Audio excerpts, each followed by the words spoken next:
Assalamu alaikum.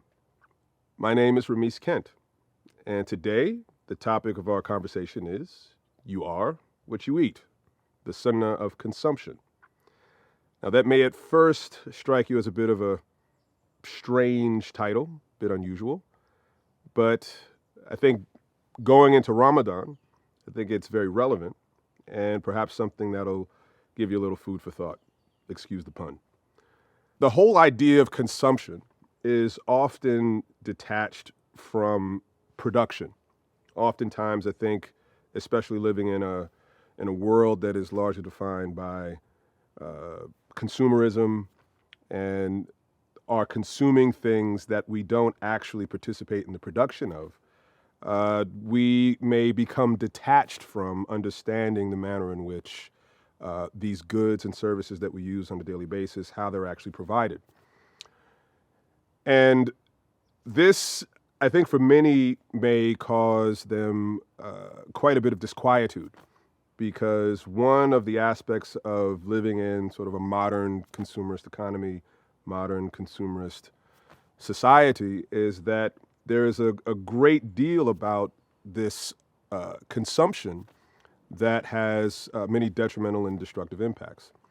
And if we're talking about the sunnah of consumption, I think one of the aspects of the sunnah that has to be reconsidered is exactly what is the sunnah comprised of?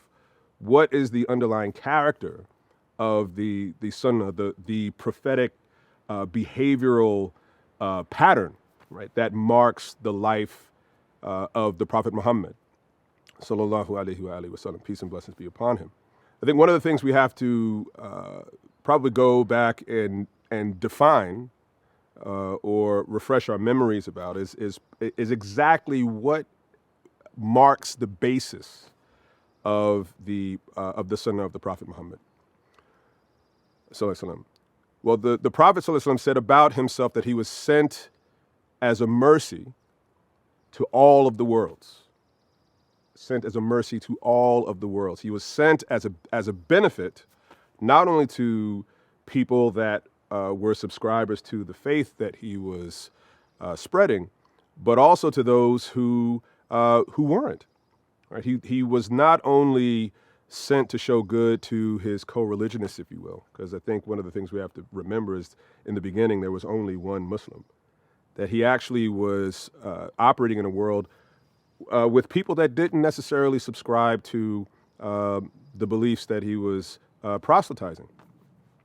So at the basis of what forms the Sunnah is this concern really for all beings. So if we go back and we say define what Islam is, what Iman is, and what Ihsan is, I think this will help us to perhaps get a much more comprehensive understanding of the topic of conversation. So if we go back and reference the well-known tradition of the Hadith of Jibril, right? He was the Prophet ﷺ was asked to define Islam, Iman, and Ihsan. So if we reference the Hadith literature that provides us with the definition of what Islam is and what a Muslim is, right? The Prophet ﷺ told us that a Muslim is one from whom other people are safe from their hand and their tongue. He also goes on to tell us that a mu'min, a believer, is one from whom other people's lives and wealth are safe from them. So if we extend sort of the reasoning from Islam, Iman to Ihsan, right, to one who embodies Ihsan, right, that person is said to be muhsin, right, one who embodies excellence or magnanimity, right. So we can derive a definition, right, from the previous two definitions of what a Muslim and a mu'min is. So a muhsin would be one from whom all of existence, right, the entire creation is safe from them, and in fact, not only are they safe from them, they actually benefit from them. And so, if we really want to understand who the Prophet Muhammad was, he embodies this quality of ihsan, right? He is He is the exemplar of this principle. Now, how does this relate to consumption? Well, if we live in a world that is defined by consumption, which is unfortunately also marked with a great deal of waste, right? A great deal of the extractive, exploitative, wasteful consumption, this would seemingly point to something that actually is completely diametrically opposed to this principle of ihsan. So if we want to apply some understanding of what the sunnah is to consumption, then we would necessarily have to also talk about how these things that we're consuming, how are they produced, right? How are the goods and services that we use on a daily basis, how are these things provided to us? Because if we are not actually involved or aware of the manner in which these goods and services are being provided to us, then the consumption of these goods and services may be problematic from the standpoint of they actually might be provided to us in a way that is contradictory, right, to the ethics that supposedly define our belief, our faith. So one of the things that I think is really important to highlight here is we can actually show how this underlying character that is at the basis of this prophetic way that was embodied by the Prophet Muhammad, how this also can be expressed contemporarily in a variety of other systems that actually speaks to this ethical basis, right? The importance of exercising these ethical sensibilities that are that actually understands or provides us with the means of engaging our ethical intelligence, right? Such that we can actually deploy this in the world as a practical matter. And this is where talking about permaculture is perhaps appropriate for us to begin to examine.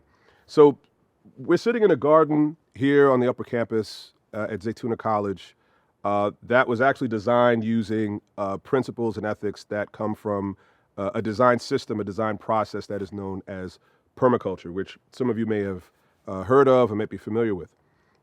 You'll probably hear any number of definitions that are provided, but hopefully we can give you one that is acceptable to its founders and its practitioners. And so I think the key to understanding what permaculture is really breaking down the word itself, right? So permaculture is the combination of two words, one of them being permanent and the second one being culture or agriculture. And the basic premise is that if you can create a permanence in agriculture, you can create a permanence in human culture. And there's an explanation that can be derived from actually taking a look at a great deal of human history. So a lot of human history has been driven by our involvement in the emergence of agriculture. So the cultivation of land is really how we have been provided with, again, the goods and services that we have come to be used to having access to. Right? So everything from the food we eat to the fibers that make our clothes, to the materials that actually forms the basis of our housing, to a variety of materials we use even in transportation, and most of the things that forms the basis of our economics, our ability to actually make a living.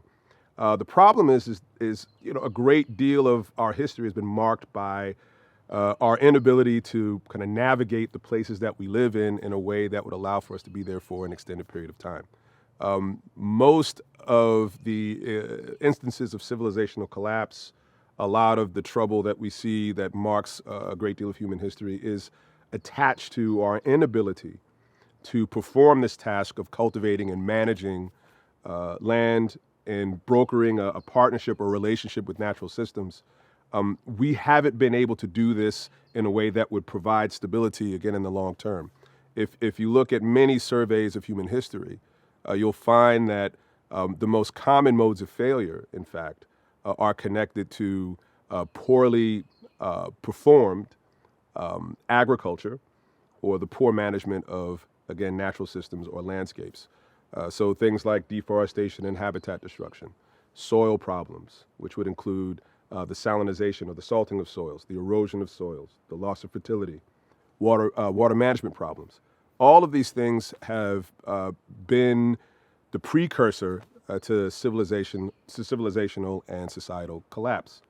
So what does permaculture have to do with this theme of consumption, and especially in talking about the sunnah of consumption? Well, if we take a look at how permaculture is actually defined, permaculture is really the formation, the combination of two words, permanent and culture, or permanent and agriculture. And the basic principle, the basic idea is that if we can create a permanence in agriculture, we can create a permanence in human culture. And there's an explanation for this. If we sort of do a kind of grand, broad survey of human history, a great deal of human history has been driven by agriculture. In fact, most of the sort of conventional understandings of history, and even some sort of recalibrations of it, have pointed to the importance of agriculture in actually making civilization possible. If not civilization, at least the creation of what we now know as states, nation states, city states. It's what made that possible. That by making land productive, capable of providing, again, the goods and the services that people that live in a single place for an extended period of time, high, again, population densities, it's what makes living in a place possible. Previously, human beings were itinerant. You followed game, you followed livestock, you were following the rains so that you could browse your animals. With the cultivation of land, you were able to actually domesticate crops, harvest them, and then trade these goods with other trading partners. And in doing so, this provided the basis for the building of the infrastructure that, again, made states, made civilization, made all of that infrastructure possible.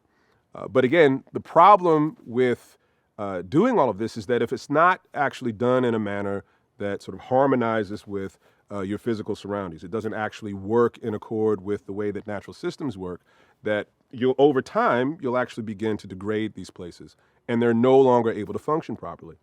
So this is one of the things we have to remember. This is what kind of nature does, what natural systems do, is that it does more than simply produce goods for us.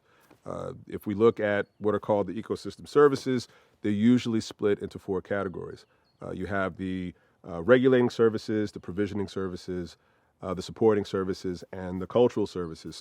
So natural systems provide us with everything from food to fiber to fodder to fuel wood to biomedical or pharmaceutical products to again, all kinds of services like regulating climate, detoxifying toxic substances, moderating the extremes in climate, provides us with all of the biogeochemical cycles, right, that makes this planet habitable.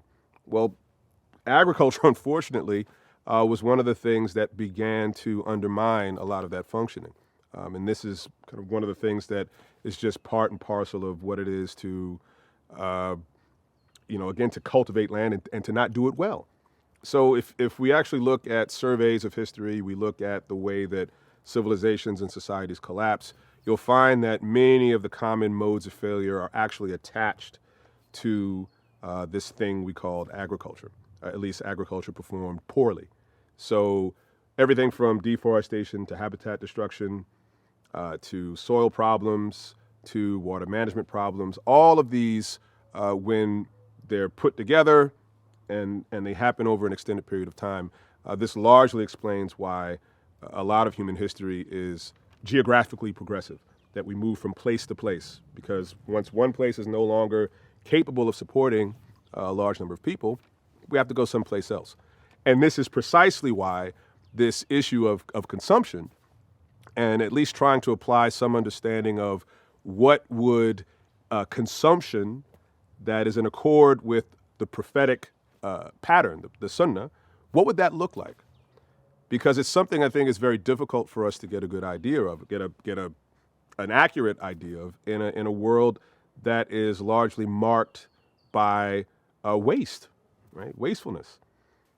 So given what we know about human history, given this narrative of destruction that has often come with this advent of the cultivation of land, at least cultivation done poorly, how can this be changed? Do we have examples where we've gotten it right? Are there ways in which for us to reference maybe a set of principles, a set of guidelines that would allow for us to do things in a different way? And fortunately, there are. So again, permaculture is something that is very interesting in terms of it's providing us with a contemporary means of being able to use a set of ethics and a set of principles that may have been found in maybe previous cultures. Oftentimes, they are actually things that you found that many indigenous or aboriginal peoples used. But they're things that we're actually able to derive some benefit from, in addition to making observations of how natural systems work. And then we're able to create a set of guidelines that informs how we go about doing things. And so this is where, again, permaculture becomes very useful to us. Now, I've used this term several times, and I think we would do well to at least define it. So permaculture is often thought of as being a thing. And it's really a process of design. And it's a design system or design process that is guided by a set of ethics and principles. Those ethics and principles are largely derived from observations made of natural systems. And briefly, I'll provide at least the first three ethics, which are in order: care of the earth, care of people, and fair share of the surplus. And the way I usually like to explain this is as follows. Care of the earth is basically easily understood through this saying: I'm safe if the earth is safe. I'm taken care of if the earth is taken care of. I'm in danger if the earth is in danger. Now, the understanding is the same with the people care ethic. Right? I'm safe if you're safe. I'm taken care of if you're taken care of. I'm in danger if you're in danger. So in both cases, you can see that there is this understanding of a vested self-interest being in our showing concern for things and people aside from ourselves, and which is actually very similar to the underlying principle of what's supposed to define a believer, right, and how they conduct themselves in the world, right? One who believes in God. As according to the Prophet Muhammad, he said that none of you truly believes unless you wish for others, right? Well, unless you love for others what you love for yourself, right? And this understanding that there is this, again, vested self-interest in preferring others over yourself, because ultimately it's something that does benefit you.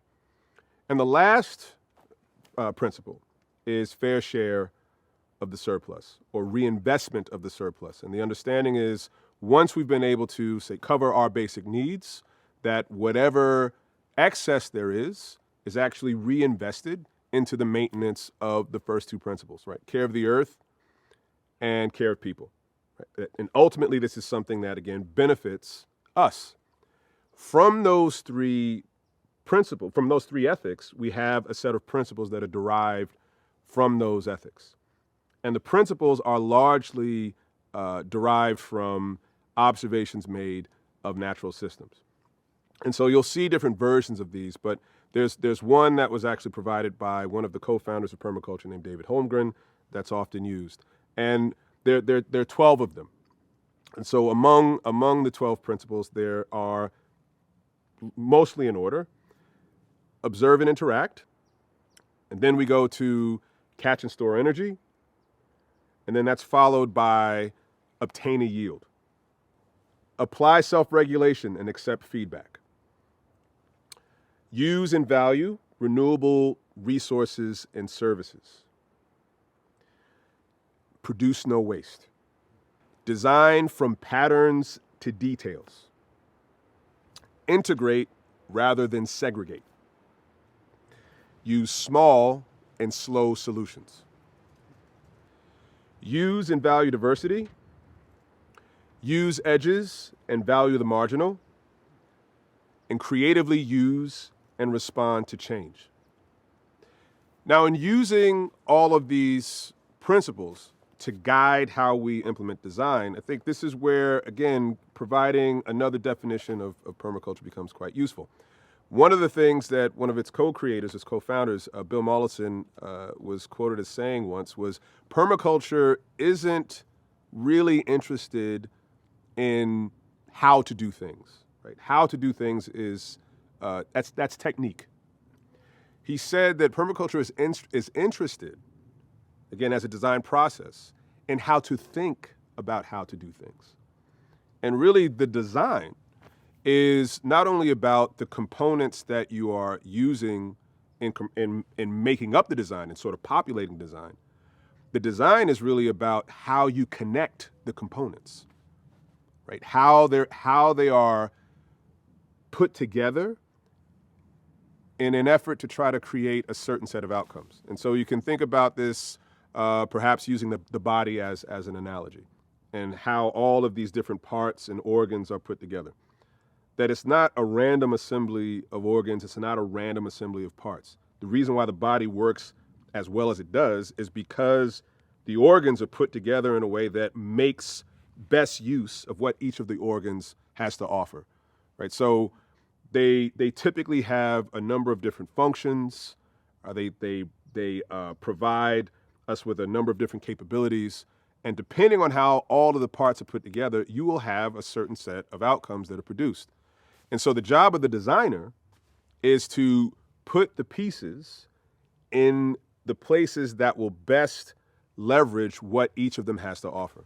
And it's sort of like, if we use a sports analogy, it's like a coach that is able to recognize where each of their players is best put on the field in order to make best use of their talents. And so the design process is very much like that. So it requires the designer who is actually attempting to, again, put this assembly of parts, this assembly of components together to create the design. It requires them to be very much aware of the context that they're designing for. Now, if we're, again, applying that to what we see here in the garden, you know, natural systems have to make use of the freely available energies, right, that actually animates or powers the design, that powers an ecology. What are those freely available energies? Sunlight, air, and water. And for things that are capable of photosynthesizing, they create matter, right, using those energies. And this forms the basis of everything that we have come to use and rely upon in order to survive in this world. So what permaculture is asking is, how can we partner, again, with these processes in a way that is beneficial, in a way that is collaborative, right, as opposed to a relationship that's adversarial, right, and competitive. And so the idea is, if we can use these principles that we have been able to derive from observations of nature, then we can actually use this as a practical matter to inform the process of putting the pieces together, so to speak. And really, this is what we've attempted to do with the design of the upper campus here at Zaytuna. And so if we, for example, start to take a look at certain aspects of the site in terms of how we went about assessing the manner in which we put the pieces together, we want to do things like understand how light moves. Right? Where does the sun come from?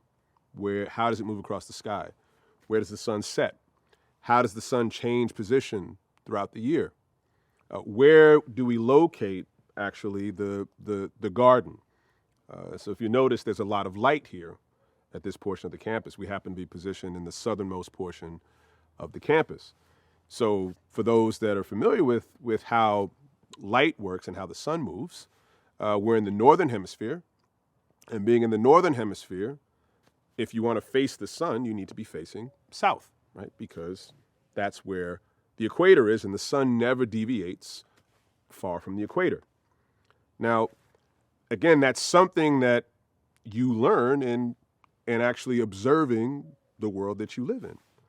You also want to be aware of, where do the winds come from? Where do the hot winds come from? Where do the cool winds come from? How does the wind shift during the year? Where do the rains come from? At what time of year do the rains come? Right? And what time of year do you have dry periods? Again, what's the hottest what's the hottest part of the year? What's the coldest part of the year? All of these things informs how we go about selecting the components that will make up the design. Right? So everything from identifying species of trees to plants to the vegetables that we would want to plant, again, the fruits and the nuts, the livestock that we would perhaps bring on site. All of these things informs how we go about doing that. Even the types of housing that we would select, depending on in what part of the world we were in. All of these things are going to dictate to us how we go about sort of populating the design on the basis of this understanding the context that we're designing for. Now, this brings us back to our original topic of conversation. Right? You are what you eat, the sunnah of consumption. Right? So what would consumption done in a manner consistent with the sunnah look like? And fortunately, we have a number of examples that we can point to that actually comes from the history of the Muslims. Interestingly enough, as mentioned in a book written by an author in the 1940s named Dr. G.T. Wrench, Guy Theodore Wrench, and the name of the book is Reconstruction by Way of the Soil. And it's an interesting book in that it's a survey of human history, but actually seen through the eyes of agriculture. And a great deal of the book is sort of this narrative of disasters, basically demonstrating how agriculture, when done poorly, leads to, again, this collapse of civilization. Now, one of the chapters in this book actually highlights a really fascinating example that is based in Muslim Spain. Now, the Muslims were in Spain for approximately 800 years, starting in the early 8th century, and on to, depending on whose accounts you're reading, the late 15th, early 16th century. And one of the things that actually marked this particular civilization was their prowess in husbanding the land. And interestingly enough, many of the historians that had written about this history, most of them European, talked about the skill of the cultivation methods that had been used. In fact, according to many of these historians, they believe that the greatest contribution that the Muslims, again, as a civilization, had provided to the whole project of human civilization was in the area of agriculture, was in the area of land husbandry. And you'll find a number of writings, a lot of texts that actually talk about this. One of the more interesting ones is something called the Filaha Text Project, which is a collection of the extant books of Arabic land husbandry that has been collected and managed by a colleague named Dr. Karim Lahim. And this is actually a collection of manuscripts that date back to the early 10th century and actually run for probably on through to the 12th or 13th century, if not a little later. And what's remarkable about many of the techniques that are talked about in that book is they actually, if we read them today, they would actually form the basis of many of the cutting edge techniques in regenerative agriculture and agroecology.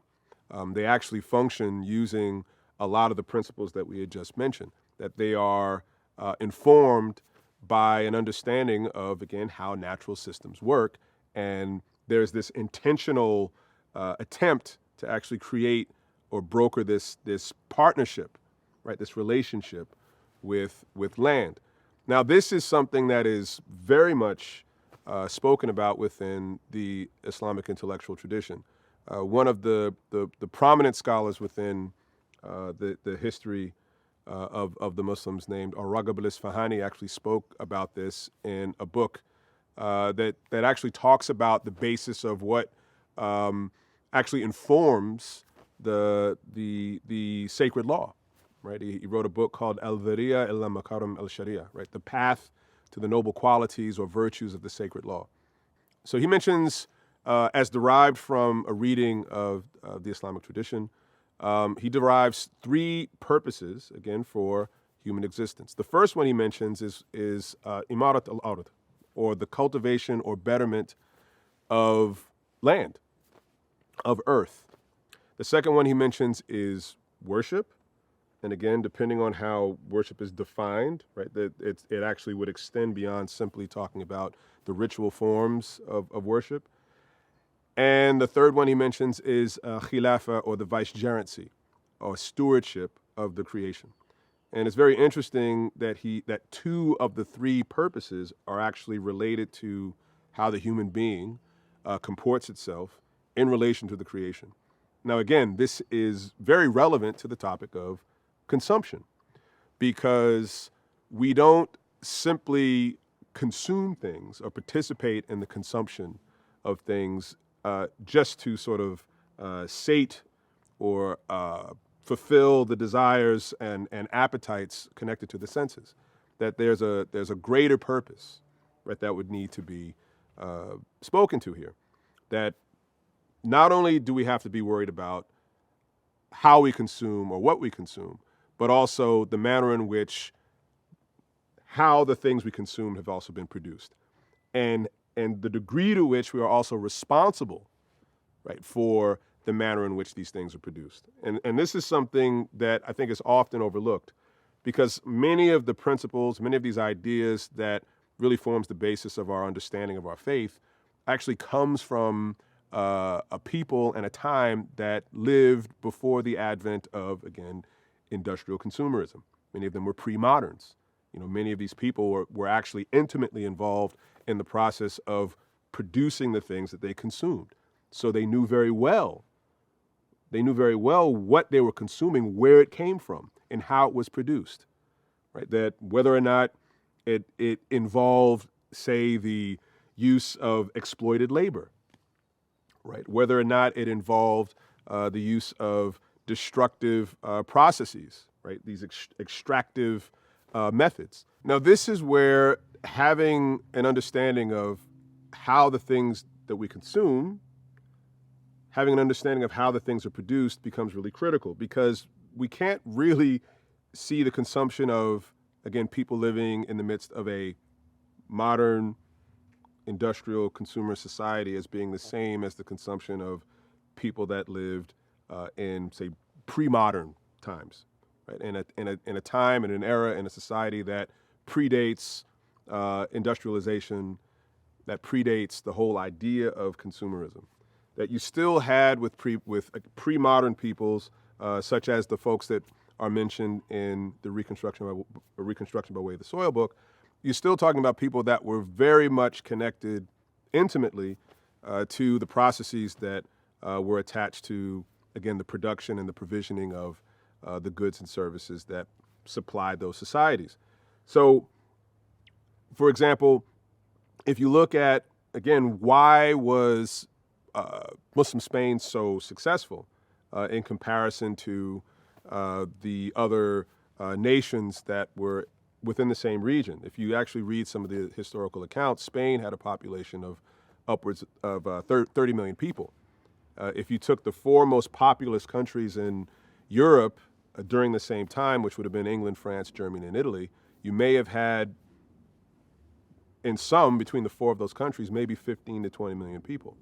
Now, the question would need to be asked, what was happening in Spain that allowed for a population of 30 million people to be supported, in addition to what facilitated the types of civilizational developments and advancements that you saw within that society? Well, it had everything to do with their systems of provisioning, right? And the principles and guidelines that inform the way that these things were being produced, right? So the consumption in this instance is very much attached to their understanding or concerns about the way things are produced, right? So I think what's very interesting about what you saw in that historical example was that you had a people that prioritized the implementation and application of a certain ethical sensibility that informed their systems of provisioning, that also informed the way that they consumed.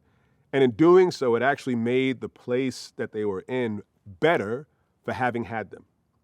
And this is something that we have to I think, consider, again, in our time, in the places that we occupy, is whether or not the manner in which we consume and the way that we produce what we consume, and whether or not we actually produce the things we consume, if we are effectively responsible for our lives, actually leaves the world that we're in better or worse for having had us. And this is definitely something that would form the basis of, again, quote unquote, a sunnah of consumption, right? That we have to be concerned with our involvement in how the things that we consumed are provisioned. And that really is what informed the design of this project here at the Upper Campus at Zaytuna, is effectively what we would like to do with the site is we want to model what that looks like. And that this is a way of operationalizing our ethics, operationalizing our principles, that actually we're living what it is that is being taught here. And that ideally, we are in a place that should be able to produce the things that are consumed by the students, by the staff, even by the people that are the neighbors of this property, that this is a place that will benefit from the people that occupy it and that are managing it. And that if we're able to do that, then we're doing justice to our claim to actually adhering to and applying, again, the sunnah of the Prophet Muhammad sallallahu alaihi wasallam, right? Because, and we can take a look at any number of the hadith literature references that actually points us to why that would in fact be the case. So, for example, there's a hadith that says that creatures are the dependents of God, right? The creatures are the dependents of God. And that the creature who is closest to God and most beloved to God is the one who is most beneficial to his dependents, right? So we're not talking about trying to find ways of being less destructive versions of ourselves. We're not talking about ways to be less awful versions of ourselves. That we actually want to find ways to operationalize our ethics so that we can become the best version of ourselves that we could possibly be, such that everything that we come into contact with is made better for having come into contact with us, right? And that ultimately this is what it means to be muhsin, right? This is what it means to embody this principle of ihsan, which is said to be the paragon. So ultimately, I think the question we have to ask is, we have a number of these principles that we often talk about within this faith tradition, within Islam. This idea of ihsan, right? Excellence, right? Or what I like to define it as, again, magnanimity, as my colleague, Dr. Adisatiya says. That how is this something that we see, again, operationalized in the world and perhaps applied to, again, this discussion that we're having about consumption?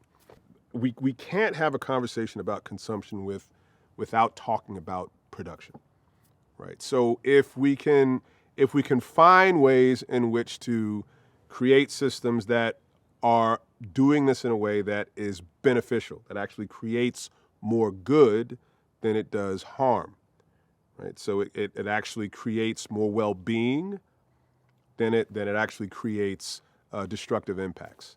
That this is something that we could say is actually consistent with what is supposed to form the basis of our faith tradition, which is actually supposed to inform how we go about living our lives as people subscribing to this particular set of beliefs, and people who actually count ourselves as being followers of the Prophet Muhammad in particular, because he is someone who is described, as we were saying earlier, as, again, a mercy to all of the worlds. And it's something that we have to be reminded of. He's not just a mercy to the Muslims, right? He's not just a mercy to the people that are like him, right? He is a mercy to everyone, and more importantly, we have to remember he's a mercy to everything, right? So how do we create the basis of a life that actually is reflective of this particular character? right? To be mercies to everything that we come into contact with. So this necessarily actually has to be attached to our understanding of what consumption is as connected to production. And it's a couple of more things to mention that actually I think kind of delineates this and defines this better. There's an ayah in the Quran in Surah Al-Isra where the topic of wastefulness, right, of squandering is actually mentioned very explicitly, where it says in the 127th ayah, it says that the squanderers, the mubadhirin, the squanderers, the wasteful, are the brothers of the devils, of the demons, of the shayateen, right? And ever has shaitan been ungrateful to his Lord. So actually look at all of the qualities that are mentioned in that particular ayah.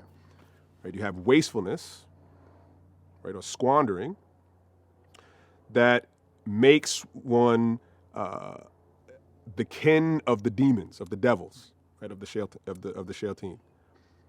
And that this wastefulness is also indicative of one being ungrateful.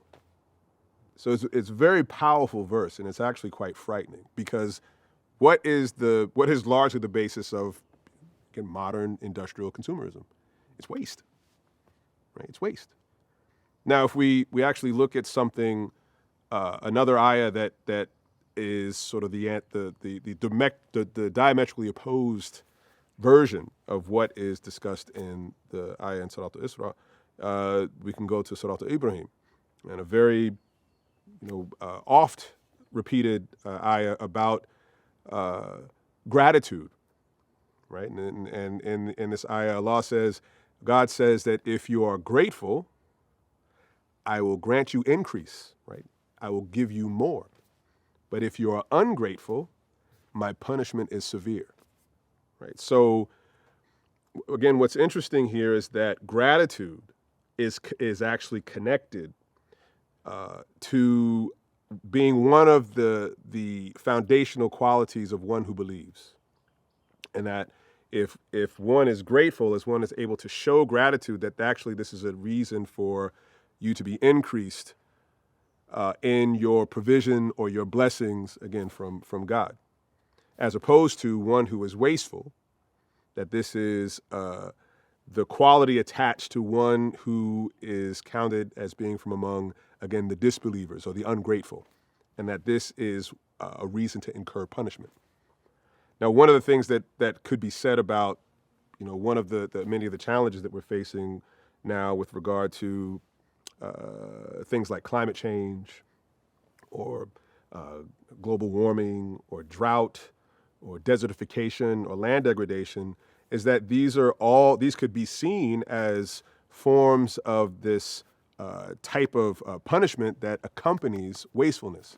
Because again, what has actually produced these phenomena? And we can go to another ayah in the Quran, and from Surah Al-Rum, the chapter of the Romans. There's this mentioning of corruption appearing in the land and the sea by what the hands of men, by what the hands of human beings have wrought, so that they may taste the pain of what it is that they have done, right, in the hope that they may return. And if you look at one of the early tafsirs, one of the early commentaries on that verse, that actually, it's a 7th century commentary, that actually the corruption appears in the form of the loss of livestock and the loss of vegetation and crops in the plains, and the loss of fish in the oceans, and droughts, right, and all these other expressions of this disruption of the natural order. That it is something that occurs because of what, again, people have wrought in the world, and that in many cases these problems are products of our breaching certain sort of rules of engagement, if you will, that we're actually not operating in a way that is in accord with the actual natural order, which again brings us back to these sets of principles that we had talked about before, right? That these are the guidelines that inform how we go about doing things.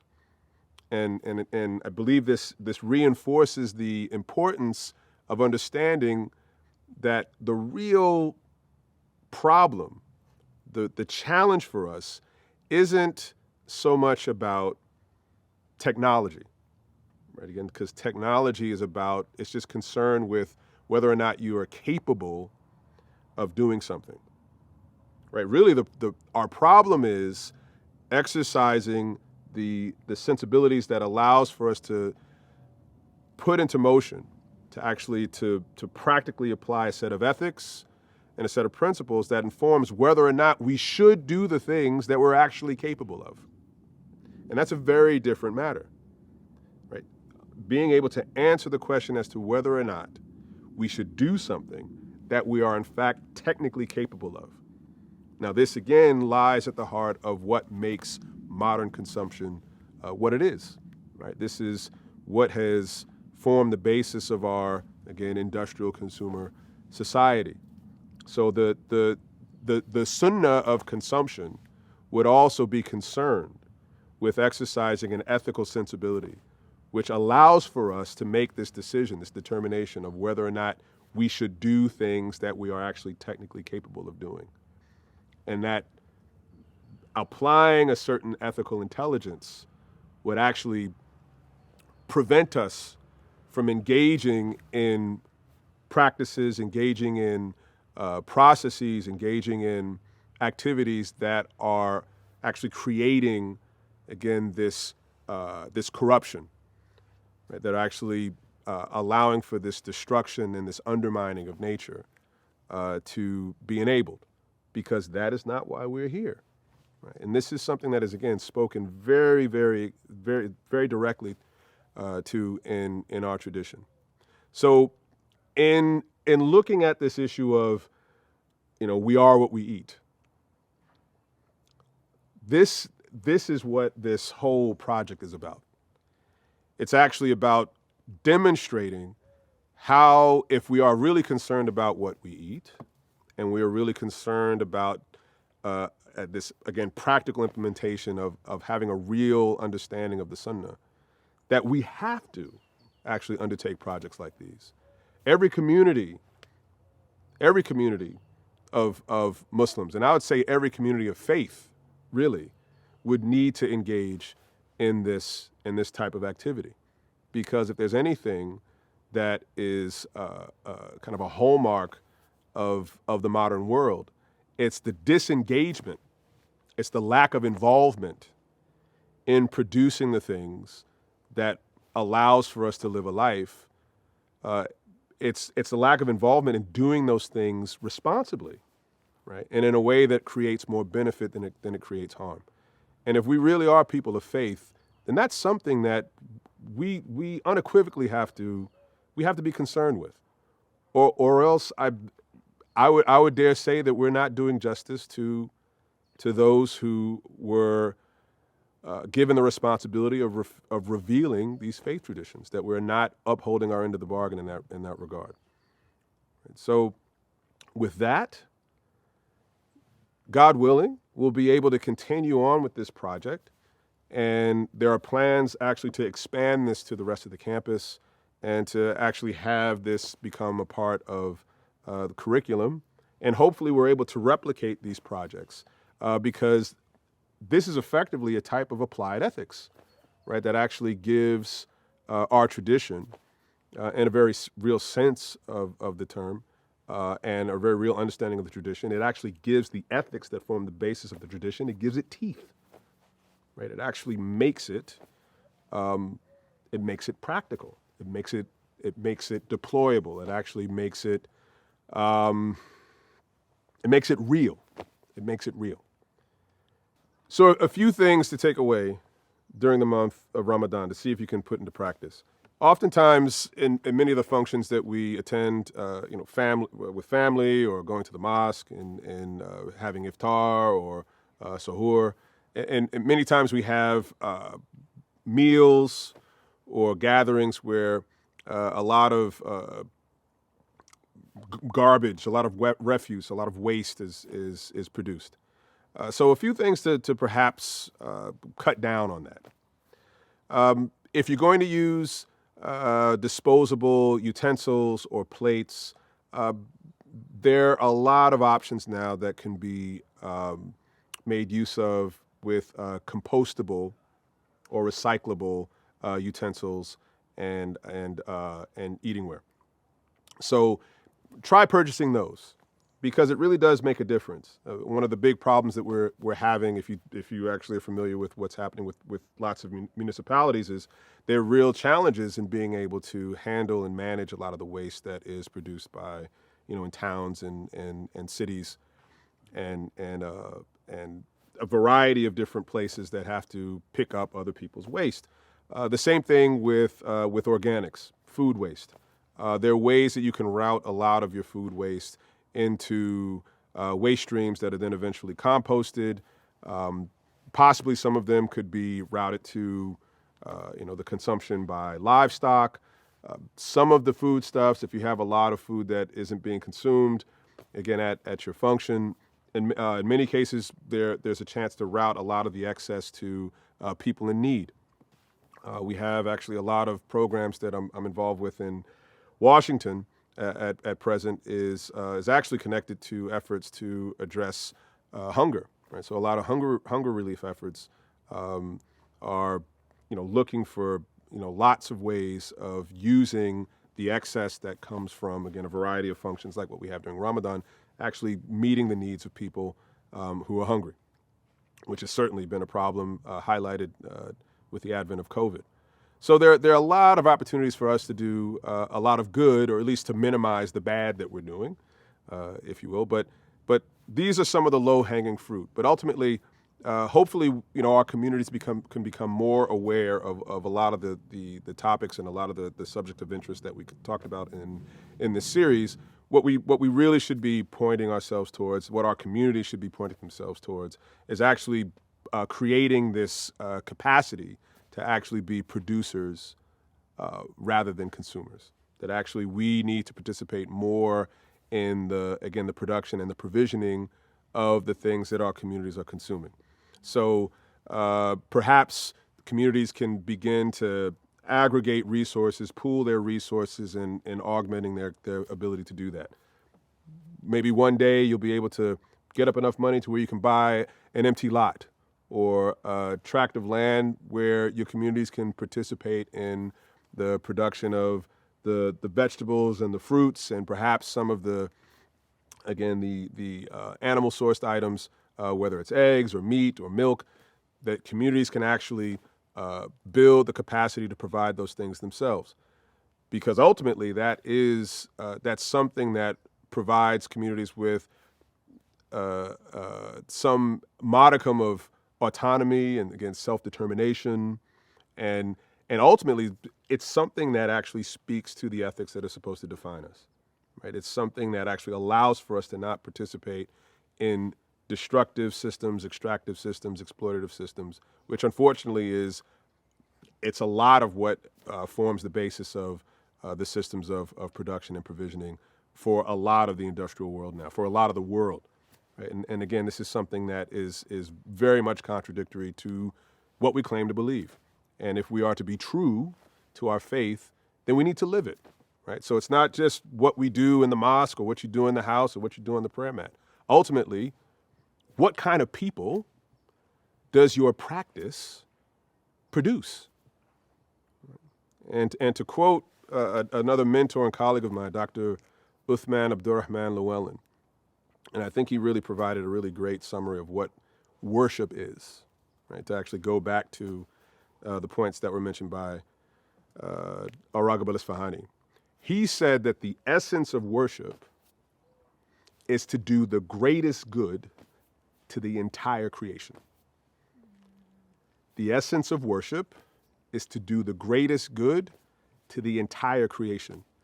So if your ritual forms of worship do not produce a response in you that actually directs you to do the greatest good to the entire creation, then something's wrong. Something's wrong. So with that, thank you for watching. Inshallah, we'll have a chance to speak and perhaps see each other soon. Hopefully be able to participate in the project, or I may be able to come participate in yours. So with that, assalamu alaikum wa rahmatullahi wa barakatuh.